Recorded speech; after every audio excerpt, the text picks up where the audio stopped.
dikenali sebagai Bandar Airin Chiku yang menjadi nama rasmi bandar tersebut sejak Mei 1966.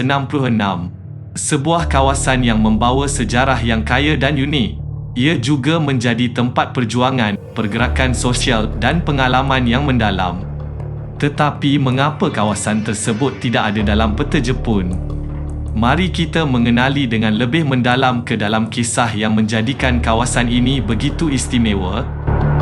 Jangan lupa untuk tekan butang like dan subscribe untuk topik yang lebih menarik pada masa akan datang.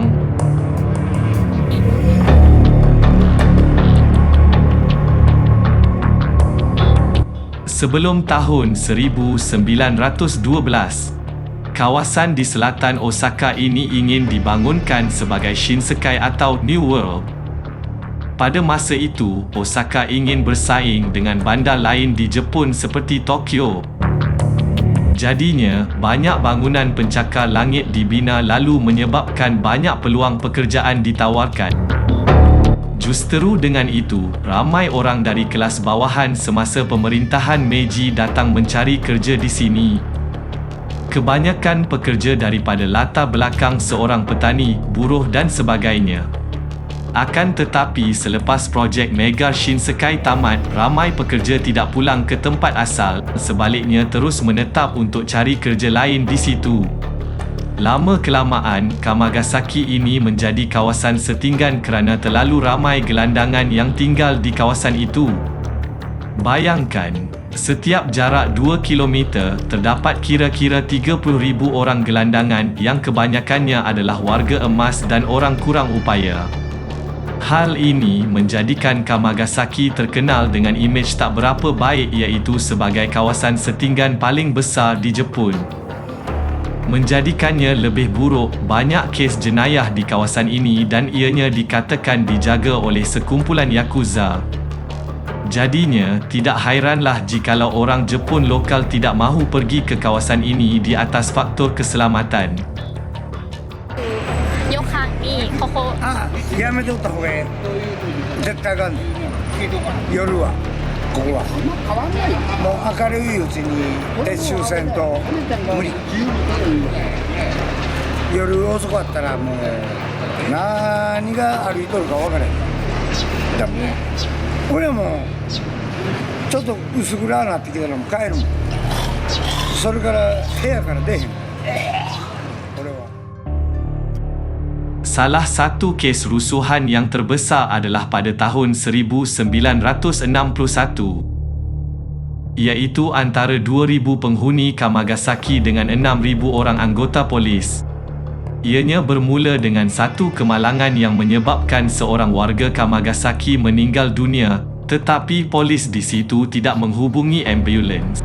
Hal ini menyebabkan rasa tidak puas hati penduduk Kamagasaki dan menyebabkan rusuhan berlaku. Kereta polis diterbalikkan, bangunan dibakar dan sebagainya. Pihak polis mengambil masa 2 hari untuk mengawal rusuhan ini dan akhirnya 28 orang perusuh ditahan di mana 10 orang perusuh dan 100 orang polis cedera dalam kejadian itu. Selepas peristiwa itu, terdapat banyak lagi peristiwa rusuhan lain yang berlaku. Perkara ini menjadikan kerajaan Osaka malu ingin mengaku terdapat kawasan hitam di dalam wilayah mereka. Disebabkan oleh itu, kerajaan Osaka telah menukar nama Kamagasaki kepada Airin Chiku pada tahun 1966. Itulah asalnya kenapa dikatakan Kamagasaki tidak ada dalam peta. Difahamkan, terdapat kemudahan pengangkutan awam seperti kereta api yang disediakan untuk ke Kamagasaki dalam masa yang singkat. Namun, penduduknya masih sukar menjana pendapatan walaupun banyak peluang pekerjaan di Jepun. Malah, mereka juga tidak tahu bagaimana nasib setiap hari sama ada boleh mendapatkan wang atau terpaksa beratur untuk mengambil makanan di dapur umum.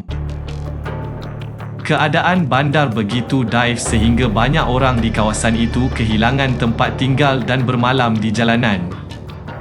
Tapi adakah dengan menukar nama boleh mengubah keadaan di situ? Semestinya tidak. 尼崎あるんですか尼崎はわかんないですね。わかんないです。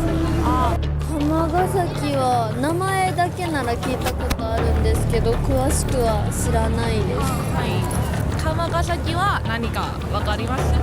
わからないです。Okey. Arigatou gozaimasu. Nama hanya sekadar nama. Menyedari hakikat itu, kerajaan Osaka giat melancarkan usaha untuk menaik taraf kawasan berkenaan. Dan salah satunya dengan melancarkan projek Nishinari Special Zone Project pada tahun 2012.